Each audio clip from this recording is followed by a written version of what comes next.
आज जो हमारे यहाँ पर गेस्ट हैं अभी बैक स्टेज पर, उनका अपना एक यूट्यूब चैनल है विल पावर स्टार के नाम से। वो मोटिवेशनल वीडियोस बनाते हैं, उनके 24 लाख से ज्यादा सब्सक्राइबर्स हैं। उसके अलावा वो एक बहुत ही सक्सेसफुल एंटरप्रेन्योर भी है। Let's give an energetic and warm welcome to the one and only Mangesh Shinde.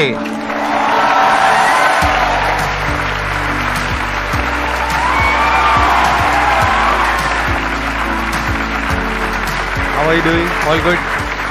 आइए, बैठिए।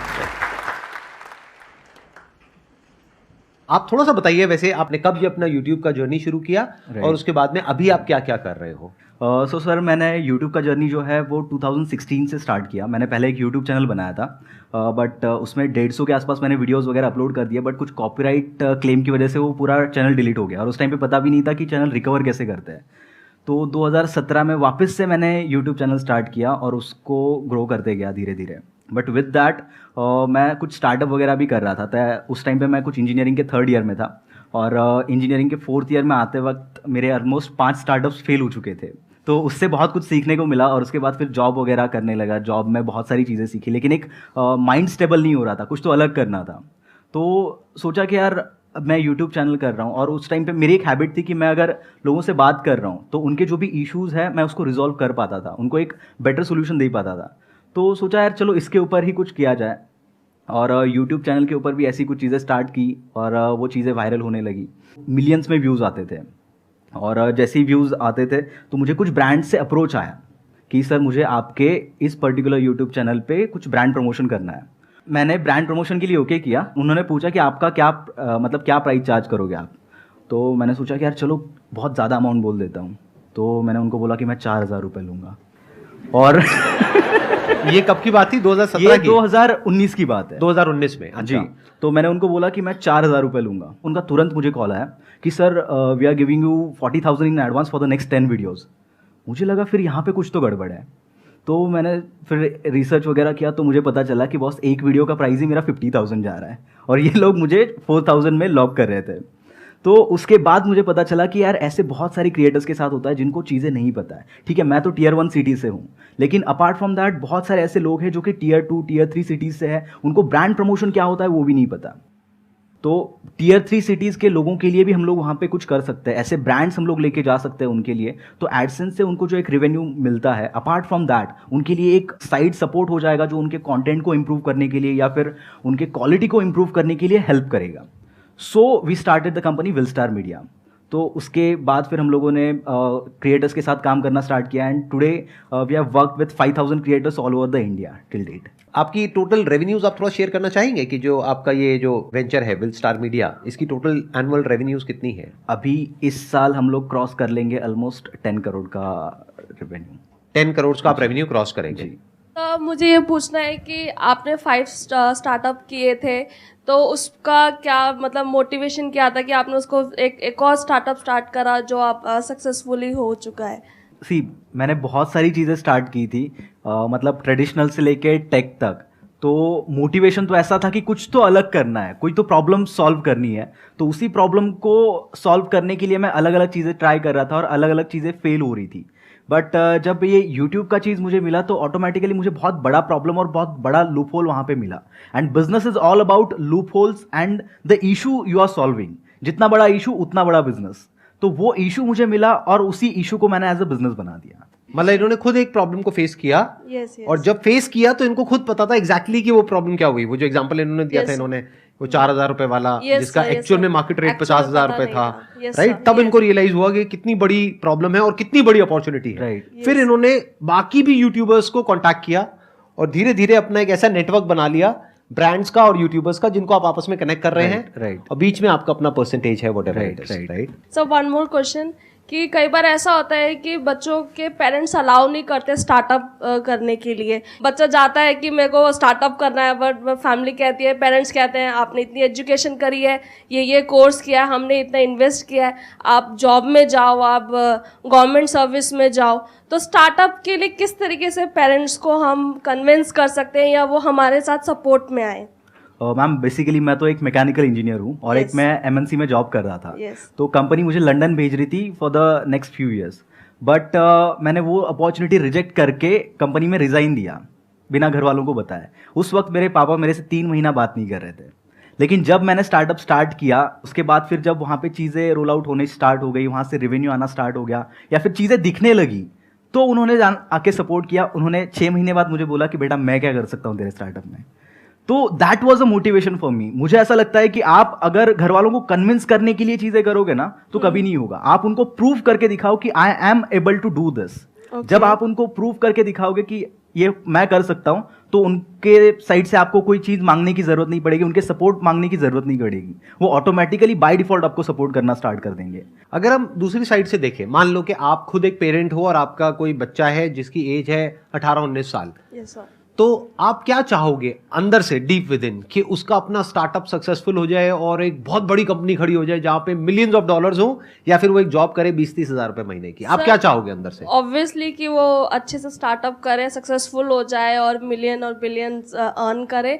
आप बोल तो रहे हो कि पेरेंट्स ऐसा वैसा वैसा, जब हम खुद पेरेंट बन जाएंगे तो हम खुद भी बच्चों को वही बोलेंगे। तो अब इसका सोल्यूशन क्या है अगर आप पेरेंट हो तो? क्योंकि मेरे जो सेशंस है वो हर कोई देखता है, बच्चे भी देखते हैं, बड़े भी देखते हैं, कि अगर आप पेरेंट हो, मैं दोनों के एंगल से बता देता हूं इसका सोल्यूशन क्या है। तो अगर आप एक पेरेंट हो, आपको क्या करना है, वर्स्ट केस सिनेरियो देखो और बेस्ट केस सिनेरियो देखो। मान लो मेरी कैपेबिलिटी है 1 लाख रुपए तक का रिस्क लेने की, वो मैं उठा करके बच्चे को दे सकता हूं और बोल सकता हूं अब ये 1 लाख रुपए है, अब इसमें तुझे पढ़ाई करनी है पढ़ाई कर, बिजनेस करना है बिजनेस कर, इसको उड़ा देना है उड़ा दे, तेरी लाइफ है, इसके आगे मेरे से कुछ भी एक्सपेक्ट मत करियो क्योंकि मेरे पास में है ही नहीं तेरे को देने के लिए। क्लियर लाइन ड्रॉ करनी होगी, तब उसके अंदर भी सीरियसनेस आएगी। फिर उसके अंदर से ये आएगा कि अब मैं करूं या नहीं करूं। नहीं तो हो क्या रहा है, वो बच्चा बोल रहा है मुझे करना है, पेरेंट्स कह रहे हैं नहीं करना है, यही सब चले चले जा रहा है। तो पेरेंट्स के एंगल से पहले आपको क्लियरली बताना है बच्चे को, अगर आपके पास में कुछ रिसोर्सेज अपने बच्चे के लिए है तो, कि मैंने ये पैसा जोड़ा है पूरी जिंदगी में काम करके तेरी पढ़ाई के लिए, तो या तो इसको पढ़ाई में लगा करके अपना कुछ कर ले, या फिर तेरे को जो करना है कर, ये पैसा तेरे लिए है, अब तू देख तू क्या करना चाहता है, 18 साल से ऊपर है, डिसीजन तेरा है। और अगर आप ऐसे पेरेंट्स के बच्चे हो जो कि कुछ करना चाहते हो और आपके पेरेंट्स आपको सपोर्ट नहीं कर रहे हैं, तो आपको क्या करना है, अपने पेरेंट्स की सिचुएशन को समझना है। हो सकता है उनकी फाइनेंशियल कंडीशन सच में ऐसी हो कि उनके पास में पैसे नहीं है आपको देने के लिए, तो उनके ऊपर प्रेशर क्रिएट नहीं करना है, करना है तो अपने दम पे करो, उसमें थोड़ी ना वो मना करेंगे। एग्जैक्टली, सोचने वाली बात है। मना करते क्यों हैं? रिस्क की वजह से ना। Yes sir. अगर रिस्क आप अपने बेस पे उठाने के लिए तैयार हो तो कोई भी पेरेंट्स मना क्यों करेंगे? ये भी मेरे साथ में बैठे हैं। आपने जब अपना ये काम शुरू किया था, कितने पैसे से शुरू किया था? सर मैंने YouTube वाला जो आपने शुरू YouTube किया जब स्टार्ट किया था, मैंने पापा से 800 रुपये लिए थे माइक खरीदने के लिए, और फिर वो माइक से मैंने YouTube का जर्नी स्टार्ट किया था। और उसी के बाद जो पैसा आया उसी के बाद मैंने बिजनेस वगैरह में लगाया। मैंने उस 800 रुपये के अलावा 1 रुपया भी पापा से नहीं लिया था। और मैंने जब अपना करियर शुरू किया था, मैंने सिर्फ 12,000 रुपये लिए थे, वो भी मेरे नाना जी से। उन्होंने मुझसे पूछा था कि संदीप तुझे क्या चाहिए? मैंने कहा मुझे कैमरा दिला दोगे?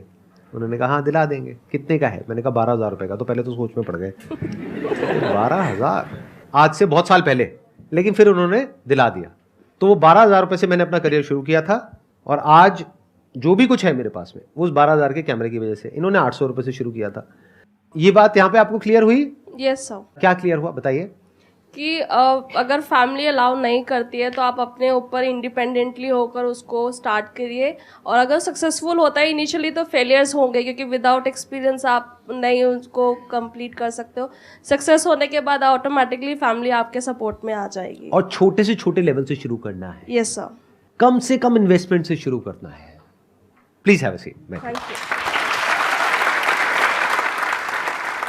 सर। मुझे ये जानना है कि मेरे माइंड में बहुत सारी चीज़ें चलती रहती है कि मुझे ये करना है, मुझे बिजनेस करना है, क्योंकि मैं अभी MNC कंपनीज में काम कर रही हूँ last 3 years after 12th, and I want to do business.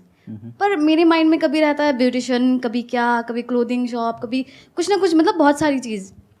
अब यूट्यूब में देख लिया, रील्स में देख लिया, इंस्पायर हो गई, फिर ऐसा होता है कि मुझे ये भी करना है, मुझे ये भी करना है, मुझे ये भी करना है, बट फिक्स नहीं रहती हूँ मैं कि मुझे करना क्या है। इसके पीछे का एक बेसिक रीज़न ये है कि आज के ज़माने में हमारे पास अपॉर्चुनिटीज़ बहुत है।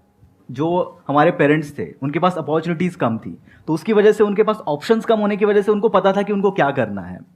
बट अभी क्या हो गया है, because of internet multiple opportunities हमारे पास है, और उस मल्टीपल अपॉर्चुनिटीज़ के साथ साथ एक कन्फ्यूजन भी हमारे साथ आता है। और वो कंफ्यूजन अगर आपको दूर करना है तो सबसे पहले आपको एक चीज के साथ स्टिक रहना पड़ेगा। जैसे कि आप एक हस्बैंड के साथ लाइफ स्पेंड करोगे, उसी एक चीज के साथ जब आप ज्यादा टाइम स्पेंड करोगे तो उसमें रिजल्ट्स दिखना स्टार्ट होंगे, और जब वो रिजल्ट दिखना स्टार्ट होंगे तो ऑटोमेटिकली वो चीज आपको करने का मन करेगा। बट बहुत बार सर मैं ऐसा देखता हूँ कि लोग एक चीज करते हैं, 2 महीने बाद उनको कोई और चीज अच्छी लगती है, उसके बाद वो लोग दूसरी चीज पे शिफ्ट हो जाते हैं। सेम चीज उनके लाइफ में हमेशा होती रहती है और वो उनको क्वेश्चन होता है कि मैं सक्सेसफुल क्यों नहीं हो रहा हूँ। मैंने ऐसे बहुत से लोग देखे जो बहुत स्मार्ट है बट वो सक्सेस तक नहीं पहुंच पाते, या फिर वो एक लेवल पे नहीं पहुंच पाते बिकॉज ऑफ कंसिस्टेंसी, वो मेंटेन नहीं करते किसी भी चीज में। और everything is all about your consistency. मुझे ऐसा लगता है कि टैलेंट बाकी ये सब चीजें सेकेंडरी है, आप एक चीज को कितने टाइम के लिए करते हो वो ज्यादा इंपॉर्टेंट है, और उसी को अगर आप करते रहोगे तो ऑटोमेटिकली एक टाइम के बाद उसमें सक्सेस मिलेगा। अगर आप अपने बेस पे कुछ करना चाहते हो ना, जैसे यू आर सेइंग कि you are working in an MNC and you have a stable job, right? तो अगर आप अपने बेस पे कुछ करना चाहते हो, कुछ भी काम, कैसा भी काम, कोई भी स्टार्टअप या कोई भी आइडिया, किसी के ऊपर भी आप काम करना चाहते हो, तो आपके अंदर एक क्वालिटी होनी चाहिए। ये आपको अंदर की बात बता रहा हूँ, एंटरप्रेन्योर्स के जो माइंड की बात एक एंटरप्रेन्योर ही समझता है, बाकी लोग नहीं समझते हैं। बहुत बड़ा सीक्रेट है ये। आपके अंदर एक ऐसी क्वालिटी होनी चाहिए कि आप अपने आप को इमेजिन कर सको क्लियरली कि 2 years, 3 years, 5 years down the line जो लोग उस फील्ड में सक्सेसफुल हैं, क्या आप अपने आप को वहां पर देखते हो? तो ये क्वालिटी चाहिए होती है। जैसे जब भी कोई बिजनेस करने के बारे में मैंने सोचा पास्ट में, या आज भी अगर कोई आइडिया आता है, तो उसको करने से पहले ही मेरे माइंड में क्लियर हो जाता था कि अच्छा इसको ऐसा किया जा सकता है, कि this is the broader vision, कि ये इतना बड़ा हो सकता है। तो जो मोटिवेशन है वो भी फिर बहुत बड़े लेवल का आता है। अब ये बड़ी विजन कहां से आती है? जब आपका दिमाग खुला होता है। हम सबका दिमाग बंद है बाय डिफॉल्ट, हमें पता ही नहीं है दुनिया में हो क्या रहा है। तो वंस यू सी कि दुनिया में क्या क्या हो रहा है, लोग क्या क्या कर रहे हैं, किस किस तरीके से कर रहे हैं, तब उसमें से कुछ लोगों को देख करके लगेगा कि ये तो मेरे बस का नहीं है। दूसरी तरफ से आप देखोगे अच्छा ये कुछ लोग हैं जो कुछ ऐसा कर रहे हैं, और आप कहोगे ये तो मैं कर सकता हूं, ये तो मैं कर सकती हूं, ये तो मैं सीख लूंगा। मतलब अंदर से आया ना, एक तरफ से आया अंदर से कि हाँ ये पॉसिबल है, एक तरफ से आया कि नहीं ये पॉसिबल नहीं है। तो पहले तो नहीं को काट दो, जो पहले ही आ रहा है कि पॉसिबल नहीं है उसमें टाइम क्यों खराब करना है। अभी को मत देखोगे, अभी क्या करना है ये देखो कि 2-4 साल बाद क्या आप अपने आप को वहां पे देख पा रहे हो, उस लेवल पे देख पा रहे हो। For example if you are doing photography, can you see yourself as one of the top photographers? देखो वो क्या कर रहे हैं, किस लेवल पे कर रहे हैं, किस तरीके से कर रहे हैं। तो इफ यू से यस कि हाँ ये तो मैं कर सकता हूं, तो फोटोग्राफी आप कर सकते हो। इसको बोलते हैं विजन। मतलब आपकी विजन क्या है? Where do you see yourself 2 years, 3 years, 5 years down the line, and do you believe in it? Do you say कि हाँ ये हो सकता है? तो इसके स्टेप्स क्या है? अगर मैं स्टेप वाइज इसको डिवाइड कर दूं तो इस पूरी प्रोसेस को, स्टेप 1 इज दिमाग को खोलो। आज इंटरनेट का फायदा क्या है कि आप सिर्फ इंडिया में नहीं पूरी दुनिया में देख सकते हो लोग क्या क्या कर रहे हैं। तो वहां पर कुछ लोगों में आपको अपनी झलक दिखेगी। मैं आपको फैक्ट बता रहा हूं कि जिसने भी कुछ ढंग का किया है ना अपनी लाइफ में, किसी भी फील्ड में, उन सब ने ऐसे ही किया है। कोई बोलेगा नहीं अपने मुंह से। जैसे यूएस में एक होती थी, अभी भी है, सुपर वुमेन के नाम से, आपने नाम सुना है? She was there on YouTube जब मैंने यूट्यूब शुरू भी नहीं किया था। 2012 में जब मैंने अपना यूट्यूब का चैनल शुरू किया था, तो वो अपने करियर के एक बहुत अच्छे लेवल पर थी। उनके हर वीडियो पे 4 मिलियन, 5 मिलियन, 6 मिलियन व्यूज आते थे उस टाइम पर। तो वर्ल्ड में उनका क्रेज अलग ही लेवल का था। तो उनको देख करके कितने लोग इंस्पायर हुए जो आज इंडिया में अच्छे लेवल पे कर रहे हैं। वो कोई अपने मुंह से नहीं बताएगा। बट क्यों हो पाए वो लोग इंस्पायर? क्योंकि उन्होंने देखा कि यूएस में क्या हो रहा है। हो सकता है और भी लोग थे यूट्यूब पर उस टाइम पर जो उनसे अच्छा कर सकते थे, बट उन्होंने देखा ही नहीं। तो पहला है दिमाग खुलना। जब दिमाग खुलेगा तो अब आपको अपॉर्चुनिटीज नजर आएंगी, सिर्फ इंडिया में नहीं, पूरे वर्ल्ड में। तभी तो इंडिया में गैप नजर आएगा। अगर आप इंडिया में ही देख रहे हो, और इंडिया में जो देख रहे हो वो करने वाले पहले ही लाखों बंदे हैं, लाइन में लगे हुए हैं, और आप भी जाकर के 1 लाख के पीछे लाइन में जाकर के खड़े हो गए हो, मुझे भी यही करना है, और वैसे ही कर रहे हो जैसे लाख लोग कर रहे हैं, तो सक्सेस क्या मिलेगी आपको? तो पहला स्टेप क्या आया? दूसरा स्टेप क्या है कि आपके अंदर से आएगा कि ये पॉसिबल है आपके लिए या नहीं है। तो अगर आपको दिखा आपके लिए पॉसिबल है, तो अब आपको उसकी तरफ पहला स्टेप उठाना है, छोटे से छोटे लेवल पर, और फिर देखना है कि एक्चुअल में क्या निकल करके आ रहा है। बट सर अगर हमें कुछ करना है एंड उसके बारे में हमें इन्फॉर्मेशन नहीं है, then how to get it that information? जैसे कि मुझे बिजनेस के लिए ज़्यादा इन्फॉर्मेशन चाहिए, मैंने काफ़ी वीडियोस देखी है, यूट्यूब देखी है, बट मुझे नहीं पता मैं किस लोगों के साथ जाके मैं ज्वाइन करूँ, कोलैब करूँ, ताकि मुझे लाइक आई कैन सक्सेस वो स्टेप धीरे धीरे एक एक सीढ़ी में चढ़ पाऊँ, क्योंकि मेरे पास कोई भी ऐसे डिटेल्स नहीं है, कोई भी ऐसे कॉन्टैक्ट्स में नहीं है कि आई कैन आस्क देम। देखिए, सबसे पहले कॉन्टैक्ट्स आपके ऑटोमेटिक नहीं बनेंगे। जब आप लोगों के बीच में जाओगे ही नहीं तो कॉन्टैक्ट्स बनेंगे कैसे? पहले तो आपको, और जब तक आप गिरोगे नहीं तब तक आपको समझ में नहीं आएगा कि आपको करना क्या है। मैं आपको एक चीज़ बताता हूँ, मतलब एक सिली मिस्टेक मैंने किया था जब मैंने मेरा पहला स्टार्टअप स्टार्ट किया था। मेरे पास 1000 रुपीज़ का इन्वेस्टमेंट था। उस 1000 रुपीज़ से मैंने बाकी सब चीज़ें करने से ज़्यादा मैंने 1000 कार्ड छपवा लिए, जो आज तक मेरे पास पड़े, एक भी यूज़ नहीं हुआ उसका। तो इंस्टेड ऑफ दैट मुझे सेकंड स्टार्टअप में समझ में आया कि मुझे क्या नहीं करना है।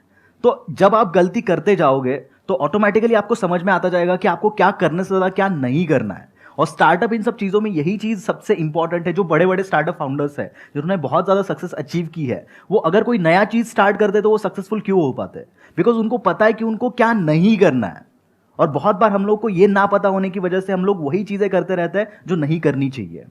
आपको क्या करना है, आपको पहले देखना है कि दुनिया में क्या क्या हो रहा है। और आज की डेट में जो आपने कहा ना, इन्फॉर्मेशन कहाँ से मिलेगी, इतना आसान है इन्फॉर्मेशन मिलना जिसकी कोई हद नहीं है।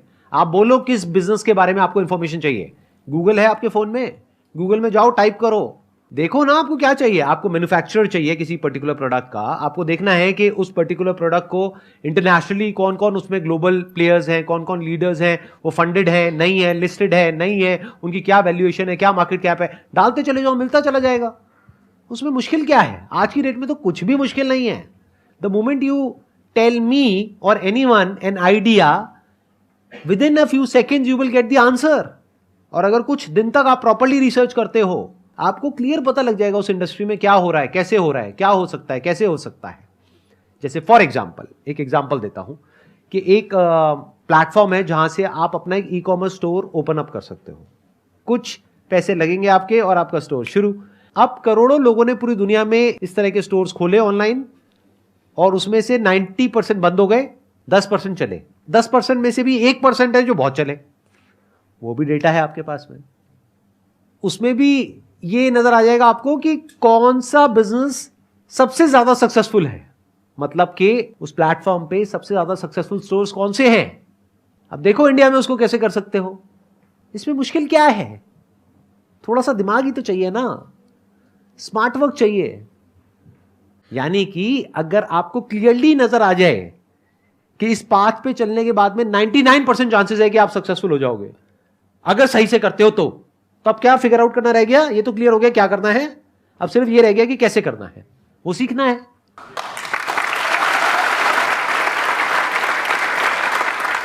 Thank you so much for coming. Thank you.